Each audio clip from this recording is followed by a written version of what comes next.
आजच्या व्हिडिओमध्ये आपण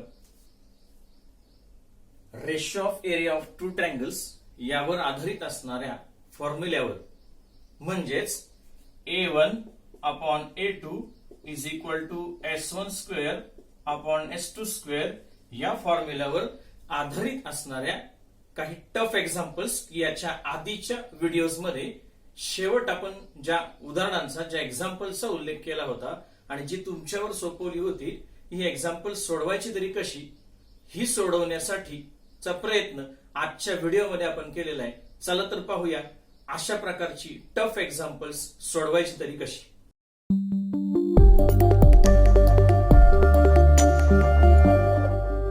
या टफ एक्झाम्पल पैकी पहिलं एक्झाम्पल तुमच्या समोर डिस्प्ले केलेलं आहे.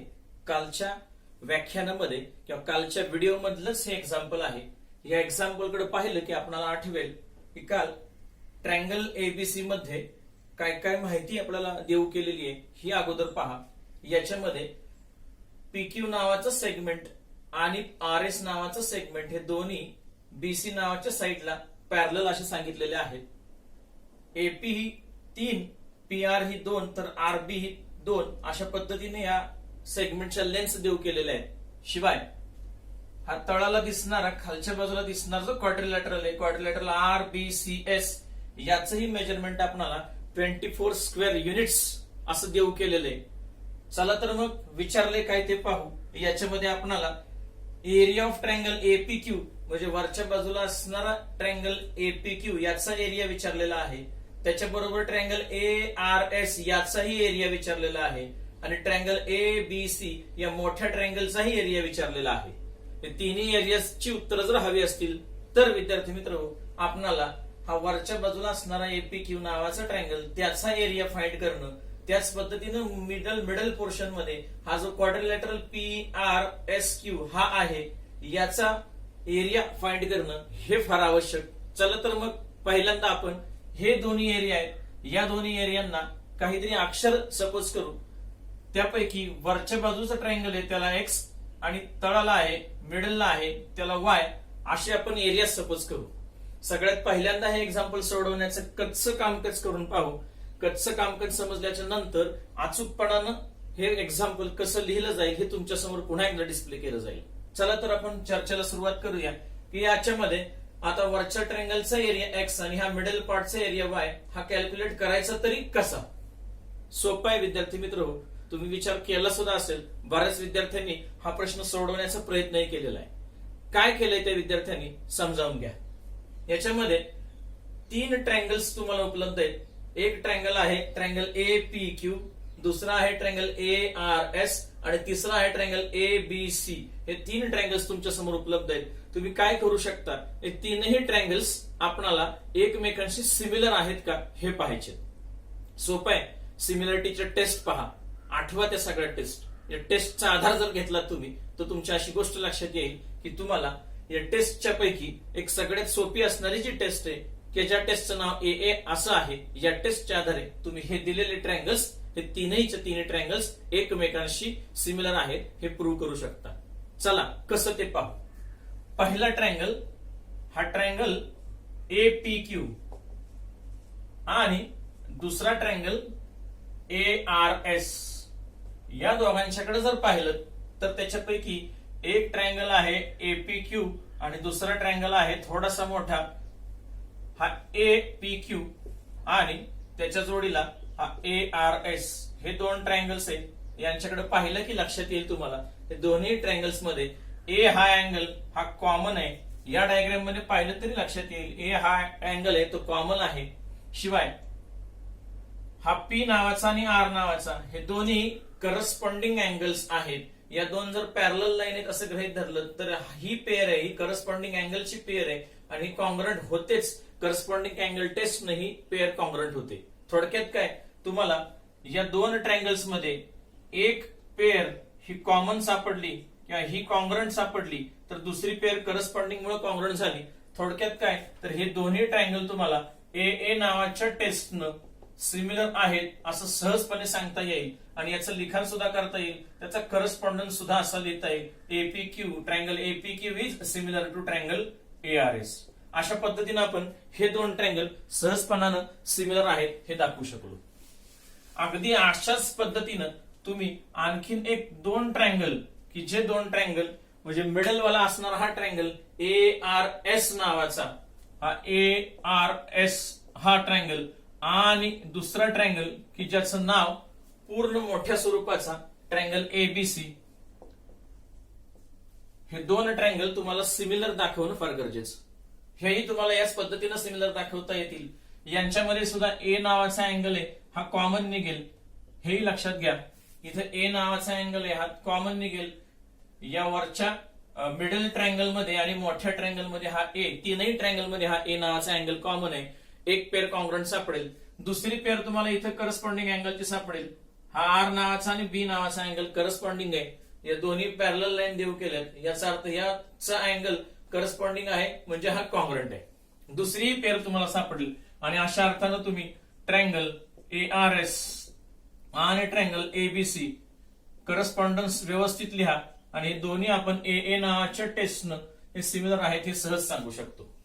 इथेही आपण AA नावाच्या टेस्टनं हे दोन्ही सिमिलर दाखवले, तिथेही दाखवले.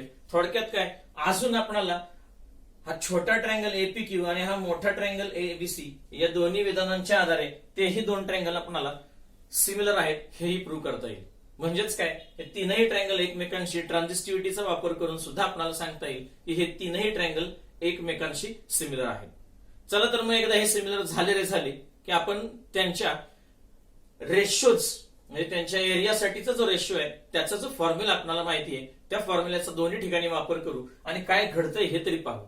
याचं कारणच आहे विद्यार्थी मित्र, ज्या क्षणाला तुम्हाला छोटा ट्रँगल, मिडलवाला ट्रँगल आणि मोठा ट्रँगल या तिन्ही ट्रँगलच्या साईड देऊ केलेल्या आहेत आणि या साईडच्या आधारे तुम्हाला एरिया जर विचारला असेल तर हाच रेशोज एरिया आणि साईड यांच्यामधला सिमिलर ट्रँगल मधला संबंध सांगणारा जो फॉर्म्युला आहे, जो थेरम आहे, तोच इथं प्रॉपर्टी म्हणून वापरावा लागेल. चला तर दोन्ही ठिकाणी त्याचा युज करूया, काय घडतंय हे तर पाहूया. चला पहिल्या ठिकाणी आपण लिहूया एरिया ऑफ ट्रँगल APQ आणि upon area of triangle ARS. काय येईल याचं उत्तर याच्या करस्पॉन्डिंग साइड्सच्या स्क्वेअरच्या रेशो एवढं येतं. याच्यातले करस्पॉन्डिंग साइड्स आहेत ट्रँगल APQ ची करस्पॉन्डिंग साइड AP ही आपल्याला माहिती आहे, त्याचा स्क्वेअर लिहूया. याची करस्पॉन्डिंग साइड की जी AR म्हणून ओळखली जाते ही माहिती आहे तीही लिहूया. ठीक आहे, किमती भरा विद्यार्थी मित्र. एरिया ऑफ ट्रँगल APQ नावाचा एरिया आहे, त्याला आपण X सपोज केलाय. ARS नावाचा एरिया आहे तो X प्लस Y, दोन्ही अँगल किंवा दोन्ही ट्रँगल आहेत किंवा दोन्ही पार्ट आहेत X आणि Y याची ऍडिशन केल्यानंतर हा मिडल वाला ट्रँगल आहे त्याचा एरिया मिळेल. या बाजूला जाऊयात. AP चा स्क्वेअर आहे हा 3 आहे AP, ह्याचा स्क्वेअर करू. AR चा स्क्वेअर 3 प्लस 2 दोघांची ऍडिशन 5 आली, त्याचा स्क्वेअर.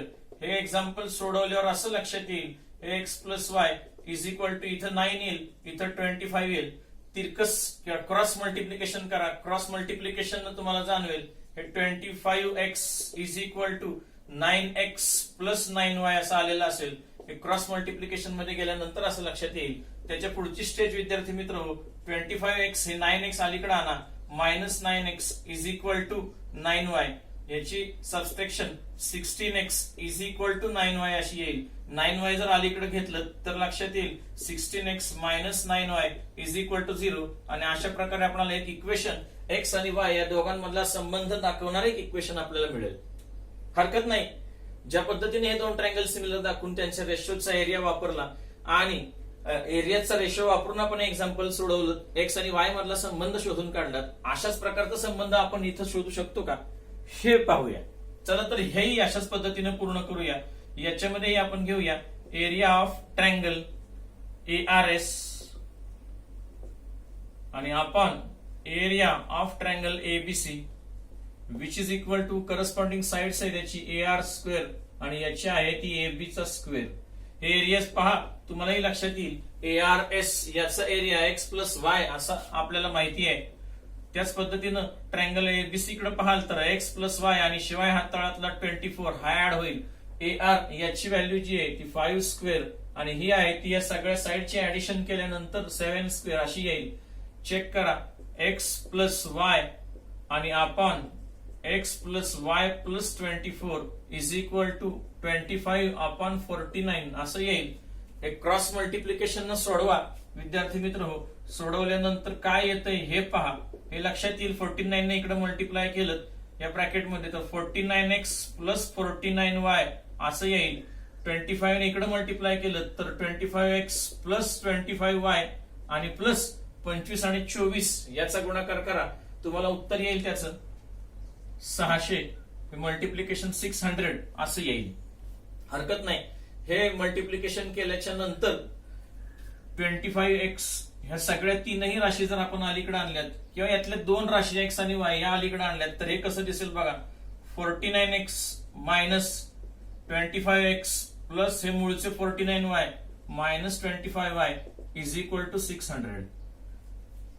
सोडवा. हे सोडवल्यानंतर याच्या व्हॅल्यूज तुम्हाला मिळतील 24x प्लस 24y आणि इज इक्वल टू 600. या सगळ्याला 24 न डिव्हाइड करा. तिन्ही टर्म्स आहेत. तिन्ही टर्मला 24 न डिव्हाइड करा. तुम्हाला येणारा आन्सर यालाही 25 न डिव्हाइड केलं तर x येईल. याला 24 न डिव्हाइड केलं तर y येईल. सॉरी 25 ने 24 न डिव्हाइड करा दोन्ही साइड्स ना. हे 24 आणि याच्यातलं 24 600 ला जर 24 यानं तुम्ही भागायचा प्रयत्न केलात अगदी आळूवर थोडक्यात जरी भाग लावलात तरी लक्षात येईल. 6चा भाग लावायला गेलात तर 6 चोक 24 6 10 60 आणि 6 0 0 पुन्हा भाग जाईल 4 1 4 आणि पुन्हा याचा 25चा भाग लागेल. टोटल हे उत्तर पुन्हा 25 येईल आणि या आल्याच्या नंतर तुम्हाला इक्वेशन 2 मिळालं असं म्हणायला हरकत नाही. तुम्हाला एक्स आणि वाय मधलं नातं दाखवणारं अजून एक इक्वेशन मिळेल. हे इक्वेशन मिळालं. दोन्ही इक्वेशन कडे पाहिलं की लक्षात येईल तुमच्या या दोन्ही इक्वेशनचा आधार घेऊन आपल्याला एक्स आणि वाय यांच्या व्हॅल्यू सहजपणे काढता येतील. चला तर मग काय करावं लागेल. हे एक्स प्लस वाय नावाचं जे इक्वेशन आहे हे पाहिलं की लक्षात येईल आपल्याला. इथं एक्सचा कोऑर्डिनेट 16 आहे. इथं एक्सचा कोऑर्डिनेट 1 आहे.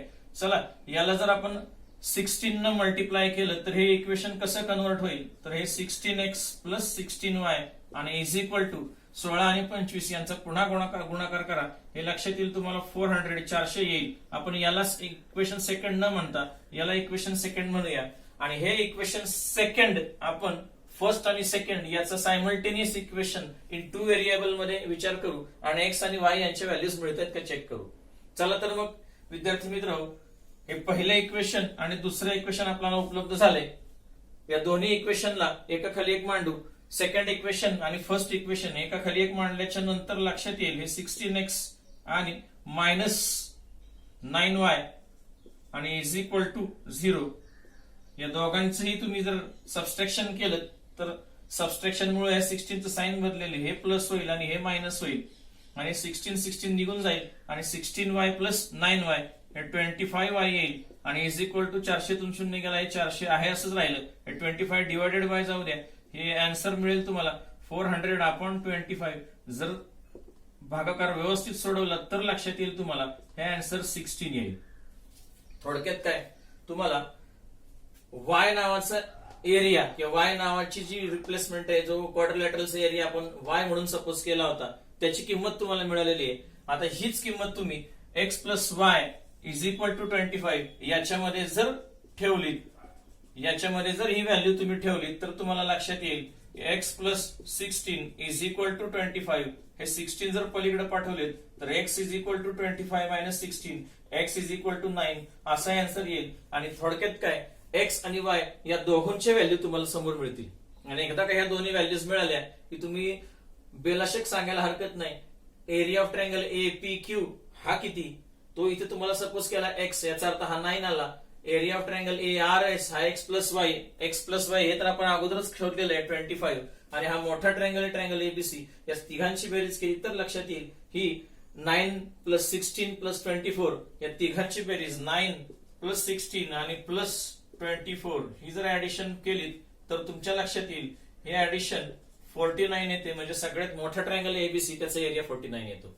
म्हणजे अशा पद्धतीने तुम्ही हे एक्झाम्पल जरी टफ असलं तरी दोन्ही प्रकारे किंवा दोन्ही पद्धतीने विचार करून ट्रायंगल सिमिलर दाखवून अशा पद्धतीने हे तुम्ही सोडवू शकता आणि हे एक्झाम्पल तुम्ही व्यवस्थितरित्या मिळवू शकता. याचे उत्तर सुद्धा तुम्ही व्यवस्थितरित्या मिळवू शकता. चला तर मग हे एक्झाम्पल सोडवल्यानंतर ह्याचं अचूक लिखाण कसं आहे ते पाहू. चला पहा तर आत्ताच सोडवलेलं कच्चं कामकाज केलेलं उदाहरण व्यवस्थितरित्या तुमच्या समोर मांडल्यानंतर हे कसं दिसतं याचा स्क्रीनशॉट विद्यार्थी मित्र काढून ठेवा. हे उदाहरण तुमच्या वहीमध्ये सोडवून ठेवा. जरी एक्झाम्पल पाठ्यपुस्तकामधलं नसलं तरी तुमची विचार प्रक्रिया डेव्हलप करण्यासाठी मात्र अतिशय चांगल्या दर्जाचं हे एक्झाम्पल म्हणून तुमच्याकडे संग्रही असू द्या. अशा पद्धतीनं हे एक्झाम्पल तुमच्या समोर मांडलेलं आहे. काही विद्यार्थी या दोन्ही सिमिलरिटी मध्ये या दोन्ही रेशोच्या ठिकाणी कॉम्पोटेंडो ही प्रोसेस वापरून आणखीन थोडंसं हे एक्झाम्पल सोपंही करू शकतात. त्याही विद्यार्थ्यांनी असा प्रयत्न करून हे एक्झाम्पल माझ्यापर्यंत पोहोचवलेलं आहे. अशा सर्व विद्यार्थ्यांचं की ज्यांनी हे उदाहरण अचूकरित्या सोडवलं ते सर्वांचं मी अभिनंदन करतो. आणि याही पेक्षा अवघड असणार, याच्यापेक्षा टफ असणार एक उदाहरण की जे तुम्हाला मी आता याच्या पुढे डिस्प्ले करतो आणि हे सोडवण्याचा मार्ग किंवा हे सोडवण्याची पद्धत कशी आहे, विचार करण्याची पद्धत कशी आहे ती समजावून घेऊया. याच्या पुढचे एक्झाम्पल की जे आणखीन टफ आहे ते तुमच्या समोर डिस्प्ले केलेलं आहे. कालच्या व्हिडिओमध्येही शेवटचं एक्झाम्पल म्हणून गणलं गेलं. हे एक्झाम्पल सोडवताना याच्यामध्ये काय काय माहिती दिली याचा अभ्यास करू, कसं सोडवायचं याचा विचार करू. सोपा आहे विद्यार्थी मित्र. चला तर पहिल्यांदा ओळख करून घेऊ. इन ट्रँगल एबीसी या पूर्ण ट्रँगल मोठा जो आहे एबीसी नावाचा, याच्यामध्ये segment X P is parallel to side AB. म्हणजे एक्स पी हे सेगमेंट आहे ती एबी ला पॅरलल आहे. एम वाय नावाची सेगमेंट ही बीसी साइडला पॅरलल आहे. तर एल क्यू नावाचं सेगमेंट हा एसी ला पॅरलल आहे. आणि हे तिन्ही सेगमेंट ओ नावाच्या ठिकाणी एकत्र येतात. आणि असे एकत्र आल्याच्या नंतर मोठ्या ट्रँगलच्या आतमध्ये छोटे छोटे 3 ट्रँगल्स क्रिएट होतात. त्याच्यापैकी हा ट्रँगल ओ पी क्यू याचा एरिया देऊ केलेला आहे 9. OLM याचा एरिया देऊ केलाय 25. OXY याचा एरिया देऊ केलाय 49. आणि अशा प्रकारे ह्या छोट्या 3 ट्रँगलचा एरिया देऊ केल्यानंतर मोठ्या ट्रँगलचा एरिया किती असं आपल्याला विचारलं गेलेलं आहे. साहजिकच एरियावरचा प्रश्न आहे म्हटलं की आपल्याला लक्षात आलं पाहिजे, सर्व विद्यार्थ्यांच्या लक्षात आलं पाहिजे की जर हा एरिया वरचा प्रश्न असेल तर 100% हा एरियावरचा प्रश्न आपल्याला एरियाज ऑफ 2 सिमिलर ट्रँगल्स या फॉर्म्युल्यानं सोडवायला हरकत नाही. तसं पाहिलं तर 1, 2, 3 आणि मोठा 4 हे चारही ट्रँगल्सचे साईज या कमी जास्त आहेत. त्यांचे आकार असे क्रमाक्रमानं चढते आहेत. जर या सगळ्यांचा A1/A2 हा एरियाचा रेशो बेसिस आणि हाईटच्या प्रमाणे दाखवायला गेलो तर कुठेही त्याचा बेस आणि हाईट याचा उल्लेख केलेला नाही. त्यामुळे A1/A2 is equal to B1 multiply by H1 आपण B2 मल्टिप्लाय बाय H2 या फॉर्म्युल्याचा सध्या तर उपयोग होणार नाही. मग काय करूया? बरोबर आहे, काही विद्यार्थ्यांनी ओळखलं सुद्धा. काय करावं लागेल? हे एक्झाम्पल फक्त कसं सोडवायचं हे तुमच्या समोर मांडतो विद्यार्थी मित्र. पहा तर मग काय करणं गरजेचं आहे. याच्या अगोदरच्या एक्झाम्पल मध्ये ज्या पद्धतीनं तुम्ही काय केलं, दिलेले ट्रँगल्स हे सिमिलर दाखवले, त्याच पद्धतीने इथं हे छोटे छोटे असणारे 3 ट्रँगल्स आणि हा मोठा असणारा 4था ट्रँगल्स, हे चारही ट्रँगल एकमेकांशी सिमिलर होत आहेत का हे पाहण्याचा प्रयत्न करू. चला तर मग क्रमानं सुरुवात करू. याच्यामध्ये पहिला ट्रँगल आहे की ज्या ट्रँगलचं नाव ट्रँगल OPQ असं आहे. आणि दुसरा ट्रँगल आहे त्याचं ट्रँगलचं नाव आहे, दुसऱ्या ट्रँगलचं नाव आहे OLM. आता हे नाव लिहिताना थोड्या वेळासाठी मी हे नाव OLM हे आपल्या मनानं लिहितो, याचं करस्पॉन्डन्स मात्र आपण थोड्या वेळानं लिहूया. त्याच्या सिमिलरिटी प्रूव्ह झाल्याच्या नंतर करस्पॉन्डन्स चेंज करूया. आणि जर नशिबाने चांगला आला, बरोबर आला तर असंच ठेवूया. चला या 2 ट्रँगल्स मध्ये विचार करूया की आपल्याला हे 2 ट्रँगल्स सिमिलर होतील का आणि कोणत्या टेस्टने हे सिमिलर होतील आणि काय करावं लागेल. सोपी टेस्ट आहे, सगळ्यांनाच माहित झाली. आता ए नावाची टेस्ट की ज्याच्या आधारे आपण हे प्रूव्ह करू शकतो का हे पाहू. चला तर मग विचार करू याच्यामध्ये काय काय करता येईल. सोपं आहे. याच्यामध्ये जर ही AB आणि XP या 2 पॅरलल लाईन आहेत असं गृहीत धरलं आणि ही जर ट्रान्सव्हर्सल असं गृहीत धरलं तर हा L नावाचा अँगल आणि हा O नावाचा अँगल, L नावाचा या वरच्या ट्रँगल मध्ये आणि O नावाचा अँगल हा OPQ नावाच्या ट्रँगल मध्ये, हे दोन्ही करस्पॉन्डिंग अँगल्स होतात आणि ही दोघांची पेअर कॉन्ग्रंट होते. चला तर लिहूया या दोन्हींची कॉन्ग्रन्सी. पहिल्यांदा लिहूया. आता या OPQ नावाच्या ट्रँगल मध्ये, या OPQ नावाच्या ट्रँगल मध्ये हा O नावाचा अँगल सापडलाय. याचा अर्थ angle O is congruent to, याच्यामध्ये आपण लिहूया अँगल L. आणि लगेच लक्षात आलं विद्यार्थी मित्र, O शी L करस्पॉन्डन्स मध्ये आहे. म्हणजे जिथे पहिल्या ट्रँगल मध्ये O न सुरुवात झाली असेल तर दुसऱ्या ट्रँगल मध्ये O न सुरुवात नाही झाली पाहिजे. हा क्रम आपण बदलू, थोड्या वेळानं बदलू. अजून काय सापडतंय का पाहू. दुसऱ्या पेअर मध्ये लक्षात येईल तुम्हाला की ही साइड आणि ही साइड MY आणि BC ह्या दोन साइड्स पॅरलल आहेत. पुन्हा यालाच आपण काय गृहीत धरूया, ट्रान्सव्हर्सल असं गृहीत धरूया. ट्रान्सव्हर्सल असं गृहीत धरल्याच्या नंतर हा अँगल आणि हा या वरच्या ट्रायंगल मधला O आणि या खालच्या ट्रायंगल मधला Q हे दोन्ही करस्पॉन्डिंग अँगल्सची पेअर होतील. आणि या करस्पॉन्डिंग अँगल्सची पेअर झाली रे झाली की हे दोन अँगल कॉन्ग्रंट होतील. आणि दुसरी पेअर आपल्याला सापडेल, त्याच्यामध्ये पहिल्या ट्रायंगल मध्ये आपल्याला अँगलचं नाव मिळालंय Q आणि दुसऱ्या ट्रायंगल मध्ये अँगलचं नाव मिळालंय O. आणि आता तुम्हाला या दोघांच्या आधारे सांगता येईल की ट्रायंगल OPQ आणि आता सिमिलरिटी लिहिताना O याच्याशी मॅच होणारा L लिहिलेला आहे, Q हा इथं शेवट आहे त्याच्याशी मॅच होणारा O शेवट लिहिलेला आहे. शिल्लक राहतो याच्यामधलं एकच, त्याचं नाव M आणि हे आपण AA टेस्ट यानं सिमिलर दाखवू शकतो. थोडक्यात काय, आपला लिहिताना क्रम चुकला, हा क्रम आपण आता बदलूया आणि पुन्हा लिहूया ट्रायंगल LMO. आणि हे लिहिलं की सगळ्या विद्यार्थ्यांना माहिती दोन ट्रायंगल ज्याला सिमिलर होतात याच्या आधारे त्या दोन्ही ट्रायंगलचा एरिया म्हणजे एरिया ऑफ ट्रायंगल OPQ आणि एरिया ऑफ ट्रायंगल LMO हा करस्पॉन्डन्स मध्ये असतो. त्यांच्या साइडच्या स्क्वेअरच्या रेशो एवढा येतो. आता इथं करस्पॉन्डिंग कोणत्याही साइड्स निवडा, यालाही 3 साइड्स आहेत, यालाही 3 साइड्स आहेत. या 3 साइड्स पैकी कोणत्याही साइड तुम्ही निवडू शकता. आपण निवडताना काय करूया विद्यार्थी मित्र, या दोन्ही ट्रायंगल मध्ये हा छोटा ट्रायंगल आणि हा मोठा ट्रायंगल याच्यामध्ये करस्पॉन्डिंग अदर साइडची पेअर आपण कोणती घेऊया.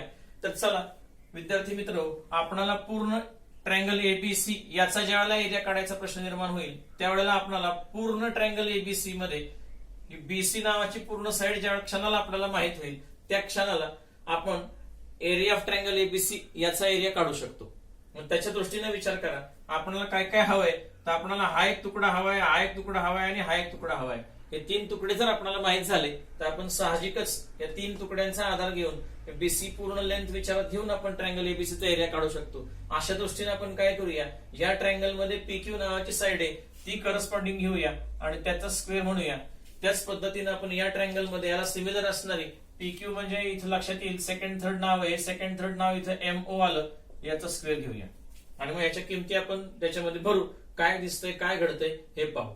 एरिया ऑफ ट्रायंगल OPQ म्हणजे OPQ चा एरिया 9 आलाय आणि हा एरिया आहे तो 25 आलाय आणि हा PQ स्क्वेअर आणि आपण MO स्क्वेअर असा येईल. सगळ्यांची स्क्वेअर रूट जर घेतली तर हे 3/5 आणि is equal to PQ upon MO असा हा रेशो येईल.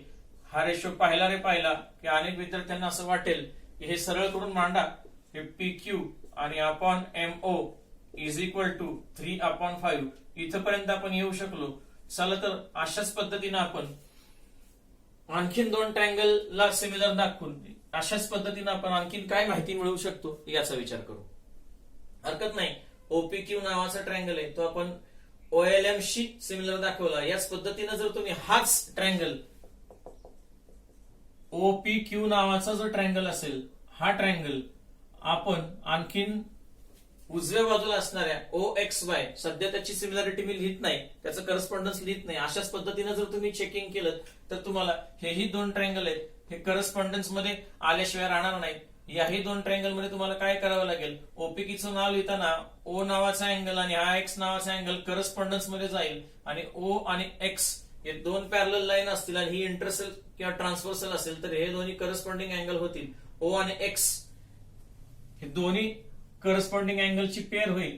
O साठी आपण X हे नाव गृहीत धरूया. ह्या ट्रायंगल मधलं अजून एक काय करता येणं शक्य आहे आपल्याला, तर इथं आणि इथं पहा ही करस्पॉन्डिंग अँगलची टेस्ट होईल. या करस्पॉन्डिंग अँगलच्या टेस्ट मध्ये आपल्याला या ट्रायंगल मधला P आणि या ट्रायंगल मधला O म्हणजेच या ट्रायंगल मध्ये P आणि या ट्रायंगल मधला O राहता राहिलं तिसरं नाव X आणि O हे झालं, राहिलं Y नाव आणि हे 2 ट्रायंगल अशाच पद्धतीनं हे करस्पॉन्डन्स मी मुद्दाम तुमच्या समोर मांडला. 2 अँगलच्या पेअर झाल्याच्या नंतर तुम्हाला हाच करस्पॉन्डन्स असा लिहून दोन्ही ट्रायंगल सिमिलर लिहिता येणं सहज शक्य आहे. हे AA नावाच्या टेस्टनं तुम्हाला दाखवता येणं शक्य आहे. आणि याच पद्धतीने आपण जर पुढे गेलो तर लक्षात येईल इथेही तोच फॉर्म्युला वापरा. एरिया ऑफ ट्रायंगल OPQ आणि upon area of triangle XOY आणि इज इक्वल टू ह्यांचाही करस्पॉन्डिंग साइड्स निवडताना याची PQ स्क्वेअर आणि याला करस्पॉन्डिंग OY स्क्वेअर हीच निवडूया. आणि निवडल्यावर किमती भरा. तुमच्या लक्षात येईल OPQ आहे त्याची 9 आहे, XOY याची 49 आहे, is equal to PQ square आणि अपॉन OY स्क्वेअर अशा किमती मिळाल्या. स्क्वेअर रूट्स घ्या, मग तुम्हाला उत्तर मिळेल 3/7 is equal to PQ upon OY. आणि एकदा का हे तुम्ही इक्वेशन मिळवले सरळ करा. सरळ केल्यानंतर लक्षात येईल PQ upon OY is equal to 3/7. अशा पद्धतीनं तुम्हाला हा रेशो मिळेल. आता तुमच्याकडे दोन रेशो उपलब्ध आहेत. हे 2 रेशो उपलब्ध झाल्याच्या नंतर तुम्हाला ठामपणानं असं सांगता येईल का की PQ upon MO is equal to 3/5 आहे म्हटल्यावर PQ ची लेंथ 3 आणि MO ची लेंथ 5 आहे? नाही विद्यार्थी मित्र, असं नाही सांगता येणार आपल्याला. रेशोची प्रॉपर्टीज नाहीये. जर तुम्हाला PQ ची लेंथ सेपरेट काढायची असेल, MO ची लेंथ सेपरेट काढायची असेल, PQ ची इथेही सेपरेट आणि OY ची सेपरेट काढायची असेल तर तुम्हाला 9th स्टँडर्ड मध्ये आपण रेशोच्या प्रॉपर्टीज मध्ये आपण पाहिलं होतं. ज्या क्षणाला तुम्हाला न्यूमरेटरची किंमत सेपरेट आणि डिनॉमिनेटरची सेपरेट किंमत काढायची असेल त्यावेळेला इथं तुम्हाला या दोन्ही ठिकाणी तुम्हाला कॉमन मल्टिपल ही संकल्पना आठवत असेल. हा कॉमन मल्टिपल K हा तुम्हाला सपोज करावा लागेल, लेट मानावा लागेल. आणि ज्या क्षणाला तुम्ही या दोन्ही रेशोसाठी कॉमन मल्टिपल K याची किंमत K म्हणून सपोज कराल त्या क्षणाला मग तुम्ही लिहायला हरकत नाही की हा जो PQ आहे हा 3 नसून 3च्या पटीमध्ये म्हणजे K एवढी पट केल्यानंतर मिळणारा एवढा आहे. तसंच हा MO हा जो आहे हा 5च्या पटीमध्ये मिळणार आहे. इथेही तुमच्या लक्षात येईल PQ हा 3K आपल्याला मिळाला आहेच आहे. आता राहिला OY is equal to 7K. आणि अशा पद्धतीनं तुम्हाला वेगवेगळे 3 तुकडे की ज्यांच्या लेंथ तुम्हाला आता मिळालेले आहेत. PQ आहे याची लेंथ तुम्हाला 3K अशी मिळालेली आहे, हे लक्षात घ्या.